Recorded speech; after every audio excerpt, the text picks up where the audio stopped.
pressure on forests due to rising population demand for charcoal and weak enforcement.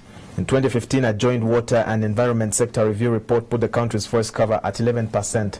But the 2017 review indicates that the forest cover now stands at 9%, representing a 3% drop in just 2 years.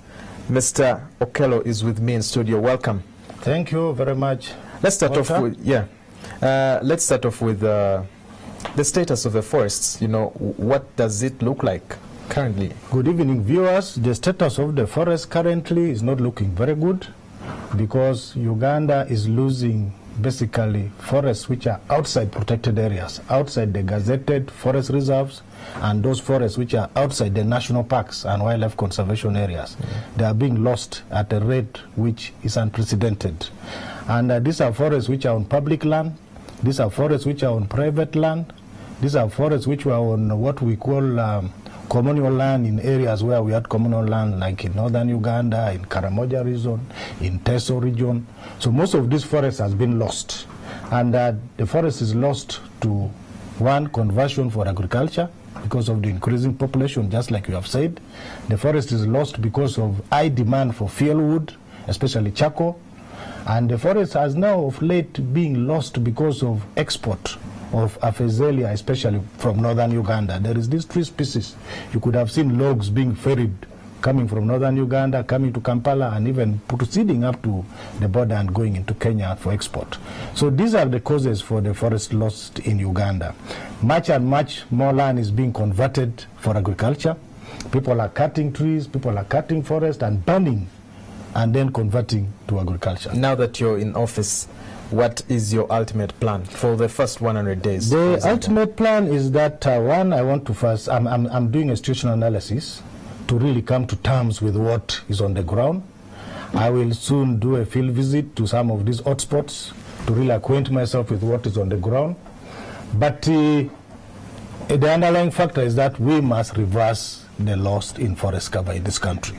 We must improve on the protection of the forest reserves, and that forest which is under the wildlife conservation areas, which is basically more protected than the ones under You did speak about the need for charcoal, you know, as one of the reasons why our forests are being depleted.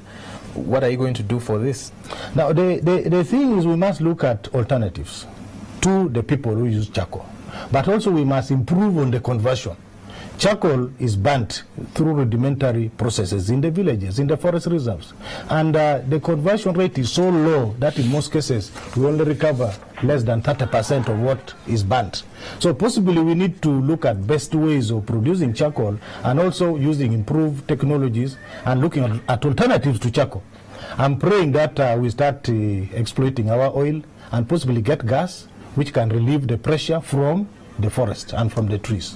We have gas currently, and of course, you know, a small canister of about, 10 kgs or 12 is about 70,000. This is imported gas. Yeah, exactly. I'm talking of gas produced in Uganda. With time, probably the prices will come down. Yeah, before we get to that time, are you looking for options on how to minimize the prices for gas? Because we cannot wait for the forest. It may be very difficult. Yeah. This is there are market forces which are involved. What I'm looking at is alternatives to the fuelwood and possibly minimizing loss by probably getting the improved cook stoves, by probably getting ways of making the charcoal people to be more accountable, and then possibly they improve on their recovery rate of what they burn, so that at least we can have something as we wait for the gas. Two major things. There was a ban in Kenya on charcoal, and of course the investigation stories that we did carry out as NTV,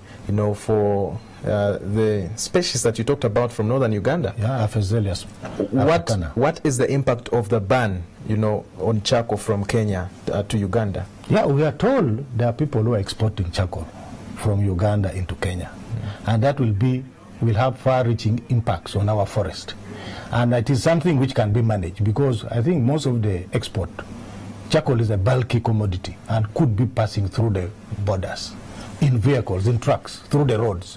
This is something which we can really manage, and I really would implore the country to not allow export of charcoal because the impact we already have is so big, and if we again mixed it with export, then possibly we will not afford to keep this forest. I'm being told my time is fast up, but I want you to actually tell us quickly, in a few seconds, politically powerful people and communities protected by politicians. How are you going to deal with that?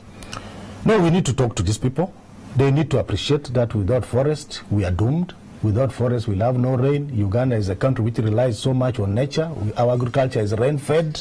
We really need to get these people to be with us, to work with us, and ensure that we protect this forest. Thank you very much, Mr. Tom Okello Obong, for joining us tonight. Thank you very much for inviting me, Walter. All right, and that was Newsnight.